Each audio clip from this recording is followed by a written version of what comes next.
Hey guys, I was on Pawn Stars and Rick from Pawn Stars was, well, I'm gonna tell you everything about it and the whole process of how to get on the show, how I got on the show, what filming was like, and, well, actually seeing myself on TV. So welcome back to Couch Collectibles. Hope you guys are having an awesome day as always. As you guys know, we upload videos every single day showing you rare coins that are worth money, coins that you can look for from the bank in your pocket change, or even in coin collections that you may purchase or inherit.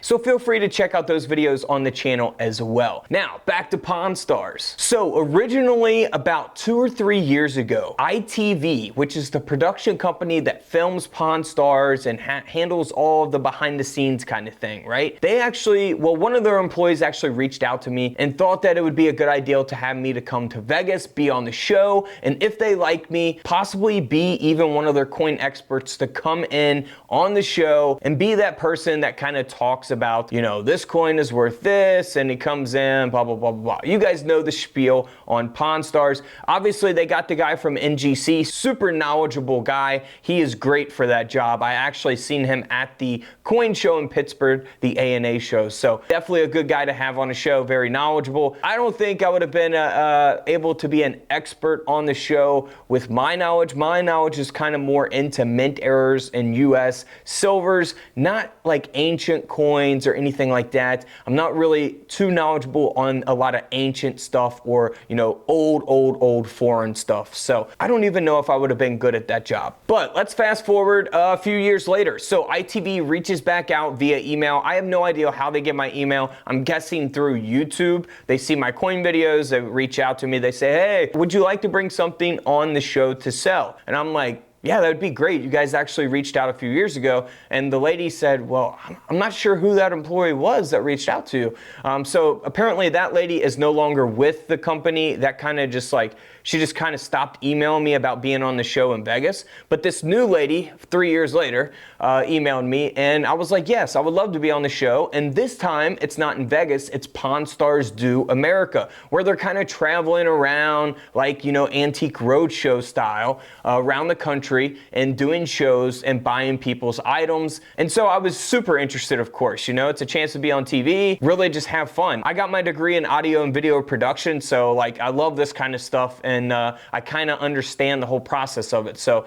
yeah, I was excited to be on the show. It was probably about a 3 to 4 month process by the time that she originally emailed me. I had to get my items approved, which I brought in like 6 of my coins that were, you know, my more expensive coins, you know, key date coins, 1909 S VDB penny, 1916D Mercury dime, very low mintage key date coins, right? So they were all graded coins. I figured I'd bring all 6 of them in as a lot and sell the coins, you know, asking price for, you know, $3,900. That's kind of retail, like $4,000 is probably what they're worth. Maybe, you know, 39 to 41, probably in that area somewhere for retail, like what I could really sell them for. So fast forward, I don't know how many months it took, maybe 1, 2, 2.5 months to get my items approved. Production approved my items. They got some, you know, you got to sign contracts and waivers and all that stuff, blah, blah, blah. And yeah, so fast forward, they send you an email, they tell you the location, the date, and all that stuff to arrive. And mine was in around Lexington, Kentucky, and in Louisville, Kentucky. So it was kind of in between Louisville and Lexington, and it was like in the middle of nowhere, farmland. It was at this place, really nice place. I mean, this place was, it's like a big barn where they have like weddings. It's a huge venue, very nice. I didn't really get to film too much behind the scenes. I didn't want to be that guy with your phone out. You know, I know how that is. You know, they want to keep their stuff, you know, private until it airs on TV. They don't, you know, it's kind of disrespectful to just be like filming around at stuff behind the scenes, you know. Here's an image of Rick. This is kind of the area, that's the area where I was at. So when we got there, we checked in, we went to this place, we sat outside for about an hour, maybe an hour and a half max. All these people out there with their items, just kind of hanging out, waiting to be brought in for filming. So they bring everyone in, and you know, everyone's kind of like, they just tell everyone, hey, just kind of walk around like you're in the background, look at stuff. They had like different items, individual items on these little tables that people can look at, and just kind of act like you're just like, you know, at an event somewhere basically. So this area right here where this guy is, that's where I was. So they single file lined me with like 5, 6, 7 other people, and it was kind of like what they call rapid fire. So the person goes up, they put down their thing, Rick talks to them, has a conversation. If they want to sell it, they can actually sell it and they will pay you for it. You know, me, I was asking retail, I didn't really want to sell my coins. I kind of just wanted to go for the experience and be on TV because I thought it was cool. So that's why I asked for way too much. I asked for what he could get out of them if he were to buy them and resell them. So again, this is the area. You have that conversation very quick and short with Rick, and it wasn't exactly like I thought it was going to be. I thought it was going to be a lot slower. I would be able to talk and have some conversation there, but it was different. So everyone went up, you know, they had their try, and then I went up. How you doing? Good, how you doing? Put down the coins, and he's like, okay. And he looks at the coins, he's looking at each one pretty quick, and you know, he knows about coins, he knows his stuff. But Rick from Pawn Stars, man, I thought he would be, I'm not gonna say more nicer. I thought he was okay, but how do I say this? I couldn't really get a word in. He just kept talking and talking and telling me about coins, like he was teaching me about coins, and I'm like, yes, I'm already aware. So I really didn't even have an opportunity to speak or say, you know, this coin is this or this coin is this. He basically did all of that for me. There was no really conversation between he and I. You know, when we got down to the prices, he said, what's your asking price? I said $3,900. Actually, I wasn't even allowed to say $3,900. Production specifically asked people to say $3,900. So that's what I said. And I think he may have offered like $1,800. I think his highest offer might have been $2,000 or something like that. And I went down to maybe like 36 or something like that. So like we were way off, and he was just like, all right, see ya, pretty much. Also, he said some things that were like about the penny, where he said, you know, after 1909, they stopped putting the VDB on the penny. Well, he's kind of right and kind of not right.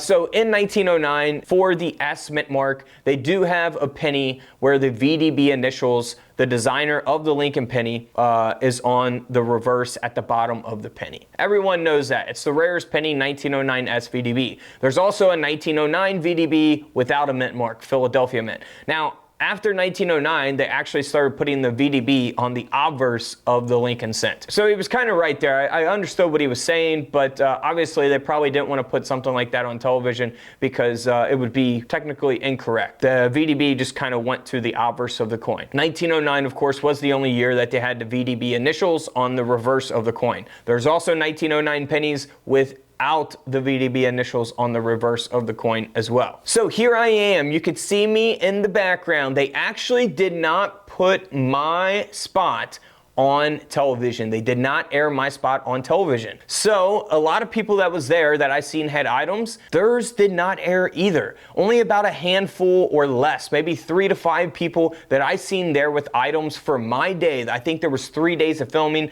for just my day. I seen maybe 3 to 5 people that were in line with me that had their items actually aired on the show into the final edit of the show, right? So you could see me in the background of this image here on this deal. This guy was selling a NASCAR flag that had all kinds of autographs on it. I actually seen this guy waiting outside, and of course I was in line with this guy as well. So cool that he got on the show. Really cool item that he had as well. Of course, you know, in editing they're gonna pick, you know, the most unique and cool items. This episode of Kentucky for Pawn Stars did have a good deal of coins on it and some interesting ones. So to have mine in there, I felt like would probably have been an overload anyways. And oh yeah, Rick did say one thing about my coins. He's like, you know, these are the worst condition coins. You know, you got some low mintage coins here, but these are the worst condition I've ever seen. I'm like, but that's still $1,000 penny right there. You know, this guy's used to dealing with $20, $30, $50, $100,000 coins. Well, my camera died. Sorry, guys. In my head, this is what I was thinking. I'm like, yeah, I know, I understand. Basically, is what I was saying out loud. Yeah, he's used to dealing with like 20,000, 50,000, 6-figure coins, all that good stuff, right? He's not don't really care about, you know, $1,000 coin or $800, $300 coin or anything like that. So it really wasn't a big deal to him. Yeah, so he kind of like just blew it off in a way. I don't know. I don't think he's a mean dude or anything like that. Definitely don't want to portray him like that. I just felt like it was so quick. I didn't really have the opportunity to communicate with him and really get some good footage out of the interaction. Some other people did. You know, they definitely did. And then after I was done negotiating, we went back in line so they could get another hand shot of us putting our items down on the table. And then after that, we just kind of walked around as an extra in the background looking at stuff. And yeah, that was pretty much it. We could stick around and I think meet them at the end, but I'm like an hour and a half, almost 2 hours away from home. I'm like, I just want to get back home. I don't really want to stay here for 3 hours all day like these other extras that they have in the background, you know, just to, you know, maybe get a picture or hopes of getting a picture with these guys. Chum Lee and Big Hoss, they were probably sleeping in the back. They had that all cut off. When we originally got brought in, you know, Rick and them were not in there. You know, they actually walk Rick out into the room and, you know, set him up, and then they go. It's go time. They're starting to film. Let's go. They have everyone walk around, be quiet, walk around in the background, and then they're filming. And then when they're done, Rick leaves. You don't get to sit there and talk to him or anything like that. He goes in the back. Chum Lee and all those guys are in the back, probably sleeping, taking naps, eating lunch, whatever they're doing back there. So they separate them from the people that are there. Yeah, it was still a good experience overall. I actually got this cup when I was in Vegas last time from Rick's Barbecue, Rick's Rollin' Smoke Barbecue and Tavern. So I went there, got a cup. I went to Rick's Pawn Shop, Gold and Silver Pawn in Las Vegas. That's my second time being there. Pretty cool, you know, pawn shop. A lot smaller than, you know, I originally thought. So yeah, overall the filming experience was pretty cool. I liked it. I enjoyed it. I wish my spot would have been on television. Unfortunately, it just wasn't, you know. It just wasn't a good interaction for TV, in my opinion. Wasn't entertaining enough. In my opinion, I didn't really get a chance to say stuff, and I didn't want to talk over him because, you know, they're telling people to be quiet, you know. It's important for the audio guy to get everything right in between the interactions and all that good stuff. So, yeah, that was my experience. If you guys have ever been on Pawn Stars, let me know in the comments below.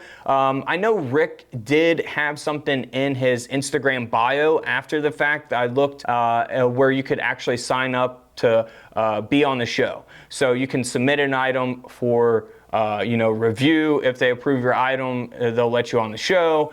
So check out Rick's Instagram for the next season. Maybe he'll have the links on there so you guys can try to be on the show. Pawn Stars Do America. Maybe there'll be a season 3. We're on season 2 right now, so yeah, check out the Lexington, Kentucky episode. You'll see me in the background, and there is my girlfriend, the blonde, right there in the background with me. So, all right, guys, appreciate you checking out the video. Don't forget to check out the rest of the coin videos here on the channel. And don't forget to subscribe in the middle. Feel free to check out those videos to the left of me. And until tomorrow, I'll see you guys in the comment section below. This is Couch Collectibles, and this is where I disappear.